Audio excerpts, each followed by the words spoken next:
সবাইকে স্বাগত জানাচ্ছি বিডি ভিউজে। আপনাদের সাথে আছি আমি সুস্মিতা দাস। ছাত্র জনতার অভ্যুত্থানের পর বাংলাদেশের মানুষের রাজনৈতিক মনস্তত্ত্বে বড় ধরনের পরিবর্তন এসেছে। এই পরিবর্তন ভোটের রাজনীতিকে কতটা প্রভাবিত করবে তা এখনো স্পষ্ট নয়। তবে দেশের ছাত্র ও তরুণরা গতানুগতিক রাজনীতির চিত্র যে বদলে দেবে তার কিছু প্রমাণ পাওয়া যাচ্ছে। দেশের ছাত্র সংসদ নির্বাচনগুলোতে ছাত্র বান্ধব কর্মসূচি যারা পালন করেছে তারা ভোটে বিজয়ী হয়েছে। দেশের প্রায় সবগুলো বিশ্ববিদ্যালয়ে ছাত্র সংসদ নির্বাচনে বিজয়ী হয়েছিল ইসলামী ছাত্র শিবির। সর্বশেষ জগন্নাথ বিশ্ববিদ্যালয়ের ছাত্র সংসদ নির্বাচনে শিবির বিজয়ী হয়ে প্রমাণ করল তরুণ ভোটাররা ইসলামপন্থী রাজনৈতিক দলের প্রতি আকৃষ্ট হচ্ছে। বিস্তারিত থাকছে মারুফ রহমানের প্রতিবেদনে।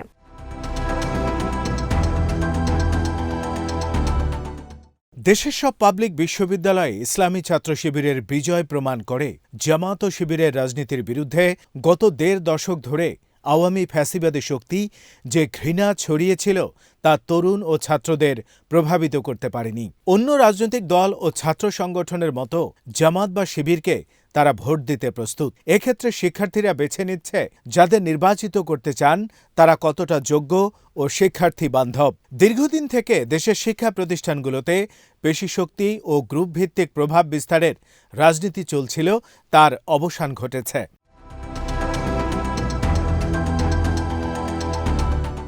শেখ হাসিনার পতন ও পলায়নের আগেই নিষিদ্ধ ছাত্রলীগ দেশের বিশ্ববিদ্যালয়গুলো থেকে বিতাড়িত হয়। গণ অভ্যুত্থানের পেছনে ছাত্রদের যে ক্ষোভ বহিঃপ্রকাশ ঘটেছিল তার প্রধান কারণ ছিল ছাত্রলীগের নিপীড়নমূলক সহিংস তৎপরতা। সাধারণ ছাত্রদের কাছে ছাত্রলীগ ছিল এক আতঙ্কের নাম, কিন্তু হাসিনা জবরদস্তিমূলকভাবে ক্ষমতা আঁকড়ে ধরার জন্য ছাত্রলীগকে ব্যবহার করেছে।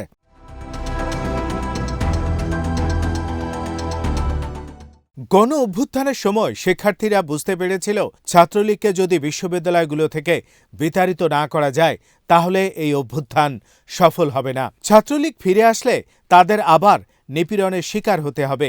শিক্ষা প্রতিষ্ঠানগুলোতে জবরদস্তিমূলক ছাত্র রাজনীতির এই ধারা আর হয়তো ফিরে আসবে না। ছাত্র সংসদ নির্বাচনের ফলাফল তা ইঙ্গিত দেয়।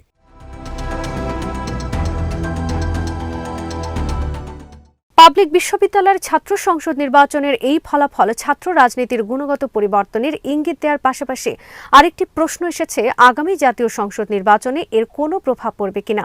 আওয়ামী লীগের পতনের পর দেশের রাজনীতিতে প্রধান দুই শক্তি হচ্ছে জাতীয়তাবাদী দল বিএনপি এবং জামায়াত ইসলামী। প্রশ্ন হলো, তরুণরা বিশ্ববিদ্যালয়ে যেভাবে ছাত্র শিবিরকে ভোট দিয়েছে, নির্বাচনেও কি জামায়াত ইসলামীকে ভোট দেবে?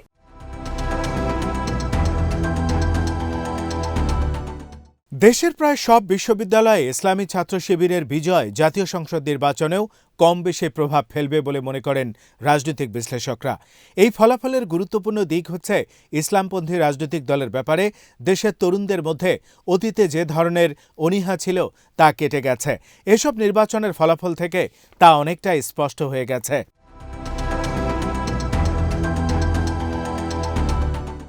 দেশে এখন ৪ কোটির মতো ছাত্র ও তরুণ ভোটার রয়েছে।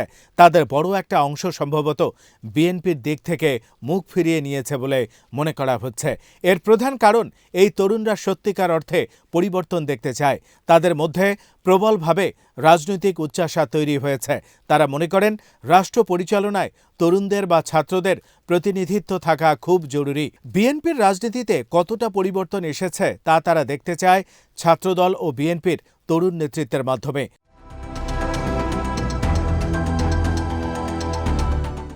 ঢাকা, জাহাঙ্গীরনগর, রাজশাহী ও চট্টগ্রাম বিশ্ববিদ্যালয়ের পর জগন্নাথ বিশ্ববিদ্যালয়ে ছাত্রদলের এই পরাজয় অত্যন্ত তাৎপর্যপূর্ণ। এই নির্বাচন এমন এক সময় হলো যখন তারেক রহমান দেশে ফিরে এসেছেন। দেশে ফেরা উপলক্ষে রাজধানীতে বিশাল জমায়েত হয়েছিল। তারেক রহমান দেশে ফেরার পর বিএনপির নেতাকর্মীরা উজ্জীবিত। ধারণা করা হয়েছিল এর প্রভাব জগন্নাথ বিশ্ববিদ্যালয়ের ছাত্র সংসদ নির্বাচনে পড়বে, কিন্তু ফলাফল বলছে বিএনপির রাজনীতি ছাত্রদের ততটা প্রভাবিত করতে পারেনি।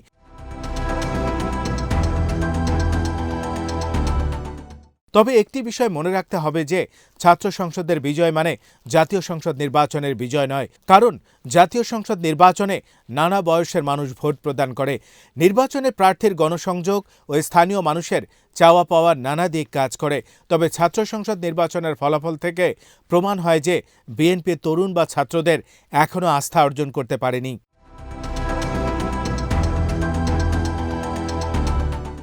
ছাত্র সংসদগুলোর ফলাফল থেকে আরেকটি গুরুত্বপূর্ণ প্রশ্ন উঠে এসেছে। দেশের প্রধান রাজনৈতিক শক্তি বিএনপির ছাত্র সংগঠন জাতীয়তাবাদী ছাত্র দলের প্রতি সাধারণ ছাত্ররা কেন আকৃষ্ট হচ্ছে না, তাদেরকে কেন বিজয়ী করছে না? রাজনৈতিক বিশ্লেষকরা মনে করেন এর প্রধান কারণ ছাত্রদল ও ছাত্রলীগের রাজনৈতিক কৌশলের মধ্যে বড় ধরনের কোনো পার্থক্য নেই। ছাত্রদলের নেতৃত্ব প্রমাণ করতে পারেনি তারা নির্বাচিত হলে ছাত্রলীগের মতো ছাত্র নিপীড়ন, দখল কিংবা জোরপূর্বক মিছিলে নেওয়ার মতো তৎপরতা চালাবেন না।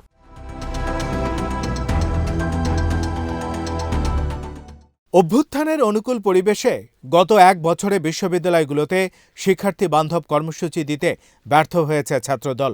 জগন্নাথ বিশ্ববিদ্যালয় ছাত্রদল কিছুটা পরিবর্তন আনার চেষ্টা করলেও তার শিক্ষার্থীদের আস্থা অর্জন করতে পারেনি। এমনকি সম্ভাব্য ক্ষমতাসীন দলের এই ছাত্র সংগঠনটি ভিপি পদে নিজের ছাত্র সংগঠন থেকে প্রার্থী দিতে পারেনি। অন্য ছাত্র সংগঠনের প্রার্থীকে সমর্থন দিয়ে নির্বাচন করতে হয়েছে। এ থেকে প্রমাণ হয় সাংগঠনিক দিক থেকে ছাত্রদল খুবই দুর্বল। ছাত্রদল এখনও নিয়মিতভাবে ছাত্র নেতৃত্ব নির্বাচন করতে পারছে না। এমনকি অছাত্ররা সংগঠনের নেতৃত্বের পর্যায়ে রয়েছে। ফলে ছাত্রদলের পক্ষে বিশ্ববিদ্যালয়গুলোতে ভবিষ্যতে প্রভাব বিস্তার করা বা সাধারণ ছাত্রদের সমর্থন পাওয়া কঠিন হয়ে যাবে।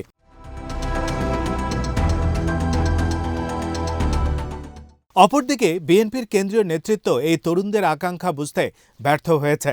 তারা তরুণদের সাথে নিজেদের সংযুক্ত করতে পারছে না। উদাহরণ হিসেবে বলা যায় বিএনপির মহাসচিব মির্জা ফখরুল ইসলাম আলমগীরের কথা থেকে। শরীফ ওসমান হাদী শহীদ হওয়ার পর এক সাংবাদিক সম্মেলনে তিনি ইনকিলাব মঞ্চ ও শরীফ ওসমান হাদীর নাম সঠিকভাবে উচ্চারণও করতে পারেননি। ইনসাফ পার্টির ওসমান হাদী সাহেব ইনকিলাব পার্টি, দুঃখিত। অথচ ওসমান হাদী বহু আগে থেকেই তরুণদের কাছে পরিচিত। আবার তিনি অব্যাহতভাবে দক্ষিণপন্থার উত্থানের কথা বলে গেছেন, যা সাধারণ ছাত্রদের মধ্যে প্রতিক্রিয়া সৃষ্টি করেছে। কারণ হাসিনা উৎখাতের গণ অভ্যুত্থান ছিল মুসলিম জাতীয়তাবাদী চেতনার বহিঃপ্রকাশ। বিএনপির তরুণ অনলাইন অ্যাক্টিভিস্টরা বিএনপিকে আওয়ামী লীগের বিকল্প একটি সেকুলার দল হিসেবে উপস্থাপনের চেষ্টা করছে, যা তরুণদের বিক্ষুব্ধ করে তুলছে। বিএনপির এই বদলে যাওয়া পরিচয় ভোটের রাজনীতিতে প্রভাব ফেলবে।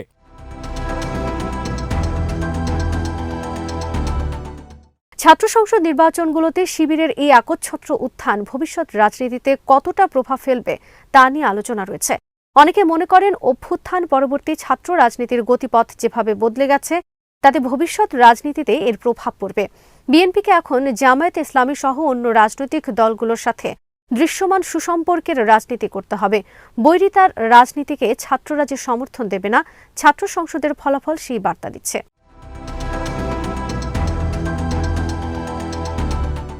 বাংলাদেশের রাজনৈতিক আন্দোলনে ছাত্ররা অগ্রণী ভূমিকা পালন করে থাকে। বিশ্ববিদ্যালয়গুলোর নিয়ন্ত্রণ এখন পুরোপুরি ছাত্র শিবিরের নিয়ন্ত্রণে।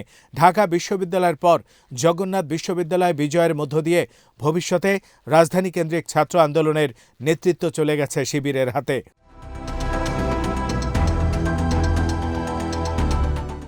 নির্বাচনে বিএনপি যদি বিজয়ী হয়ে ক্ষমতায় আসে, এই ছাত্র তরুণদের উপেক্ষা করার কোনো সুযোগ থাকবে না। সম্ভবত তারেক রহমান বিষয়টি অনুধাবন করতে পেরেছেন।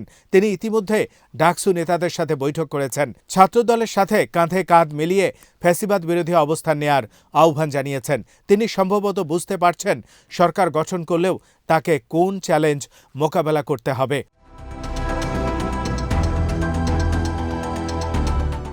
তবে রাজনৈতিক দল হিসেবে বিএনপি থেকে তরুণদের মুখ ফিরিয়ে নেওয়া দলটির জন্য অশনি সংকেত। বিভিন্ন জরিপে দেখা যাচ্ছে শিক্ষিত জনগোষ্ঠী বিএনপির উপর আস্থা রাখতে পারছে না। ফলে ভবিষ্যতে এটি বিএনপিকে চ্যালেঞ্জের মুখে ফেলতে পারে।